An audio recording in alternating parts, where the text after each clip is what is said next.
श्रीगणेशाय नमः। दत्तात्रेयजन्नमाम्यहं तिथे श्रियमाप्नोति वारात् आयुष्यवर्धनं नक्षत्रात् हरते पापं योगाद्रोगनिवारणं करणात् कार्यसिद्धिं च పంచాంగఫలముత్తమం। విశ్వావసునామ సంవత్సరంలో ఉన్నాం। మనకి విశ్వాసం ఉండాలి। మంచి ముహూర్తం చూసుకుంటే కానీ వివాహాలు చేయాలి। పిల్లల యొక్క వారి యొక్క అభ్యున్నతి ఉన్నత స్థానాన్ని పొందాలి అంటే నూతన వధూవరులకు అత్యద్భుతమైనటువంటి ముహూర్తాలు మన జ్యోతిష్య పండితులు ఏర్పాటు చేశారు। అటువంటి ముహూర్తాలు మనం తెలుసుకున్నట్లయితే కళ్యాణ మండపాలు, అదేవిధంగా పిల్లలందరూ కూడా దేశ విదేశాలలో ఉన్నారు కదా, మరి మంచి ముహూర్తాలలో వివాహం చేసుకోవాలి। అటువంటి ముహూర్తాలు మనకి శ్రావణ మాసం నుంచి కార్తీక మాసం వరకు, నవంబర్ వరకు ఉన్నాయి। ఆ యొక్క ముహూర్తాలు చూద్దామా? జూలై మాసం అనగా శ్రావణ మాసం ప్రారంభంలోనే జూలై 26వ తారీఖు, జూలై 30వ తారీఖు, జూలై 31వ తారీఖు కూడా అద్భుతమైనటువంటి వివాహ ముహూర్తాలు ఉన్నాయి। అదేవిధంగా ఆగస్టులో 1వ తారీఖు, 3వ తారీఖు, 5వ తారీఖు, 7వ తారీఖు, 8వ తారీఖు, 9వ తారీఖు, 10వ తారీఖు, 11, 12, 13, 14, 17 ఈ యొక్క రోజులలో, ఈ డేట్లలో వివాహాలు అద్భుతంగా ముహూర్తాలు ఉన్నాయి।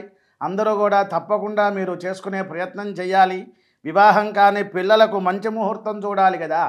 మరి భాద్రపద మాసంలో ముహూర్తాలు ఉండవు, వినాయక చవితి ఉంటుంది, దాని తర్వాత పితృపక్షాలు అంటారు। తల్లిదండ్రుల యొక్క ప్రీతిగా మోయనం ఇస్తారు, స్వయం పాకాలు ఇస్తారు, కనుక భాద్రపద మాసంలో ముహూర్తాలు ఉండవు। తర్వాత ఆశ్వీజ మాసంలో మనం చూసుకున్నట్లయితే సెప్టెంబర్ 24, 26, 27, 28, అక్టోబరు 1, 2, 3, 4, 8, 10, 11, 12, 22, 24, 29, 30, 31 ఇవన్నీ కూడా మనకి అక్టోబర్లో చక్కటి ముహూర్తాలు వచ్చినాయి। తర్వాత నవంబర్లో 1వ తారీఖు, 2, 7, 8, 12, 13, 15, 22, 23, 26, 27, 29, 30 తేదీలలో అత్యద్భుతమైనటువంటి ముహూర్తాలు ఉన్నాయి। జ్యోతిష్య పండితులు మన యొక్క సాంప్రదాయంలో ఏదో యూట్యూబ్లో చూసి చెప్పేవాళ్ళు కాదు, గురు పరంపరగా నేర్చుకున్నటువంటి వారు। ఒక శ్లోకం ఉండాలి, దాని యొక్క అర్థం ఉండాలి, దానిని బయటికి చెప్పాలి। అటువంటి జ్యోతిష్య పండితులు మనకి ముహూర్తాలు ఏర్పాటు చేశారు।